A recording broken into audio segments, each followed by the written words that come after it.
রেলগাড়ির কামরায় হঠাৎ দেখা, ভাবিনি সম্ভব হবে কোনোদিন।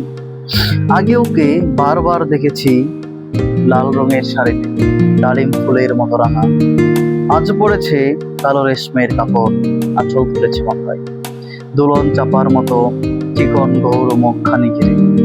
মনে হলো কালো রঙে একটা গভীর দূরত্ব গনিয়ে নিয়েছি নিজের চার, যে দূরত্ব সর্ষে ক্ষেতের শেষ সীমানায় শালবনের নীলাঞ্জন। থমকে গেল আমার সমস্ত মনটা। চেনা লোককে দেখলাম অচেনার গাম্ভীর। হঠাৎ খবরের কাগজ ফেলে দিয়ে আমাকে করলেন নমস্কার।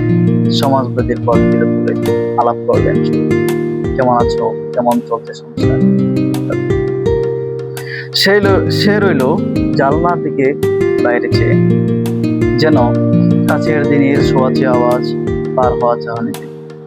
দিলে অত্যন্ত ছোট দু একটা জবাব, কোনোটা বা দিলেই না, বুঝিয়ে দিলে হাতের ইশারায়। কেন এসব কথা, এর চেয়ে অনেক ভালো চুপ করে থাকা। আমি ছিলাম অন্য বেঞ্চিতে ওর সাথীদের সাথে। এক সময় আঙুল নেড়ে কাছে আসলে মনে হলো কম সাহস নয়।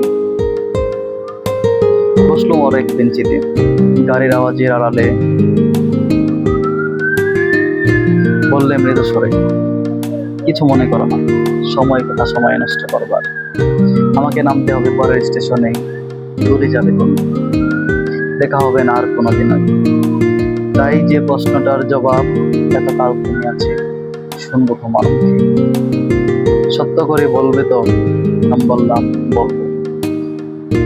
বাইরের আকাশের দিকে তাকিয়ে শুধলো, আমাদের গেছে যে দিন, একেবারেই কি গেছে, কিছুই কি নেই বাকি। একটু করে রইলাম চুপ করে, তারপর বললেন, রাতের সব তারাই আছে দিনের আলোর মতো। খটকা লাগলো, কি জানি বানিয়ে বললাম নাকি। বললো থাক, এখন যাও ওদিকে। সবাই নেমে গেল পরের স্টেশনে, আমি চললাম।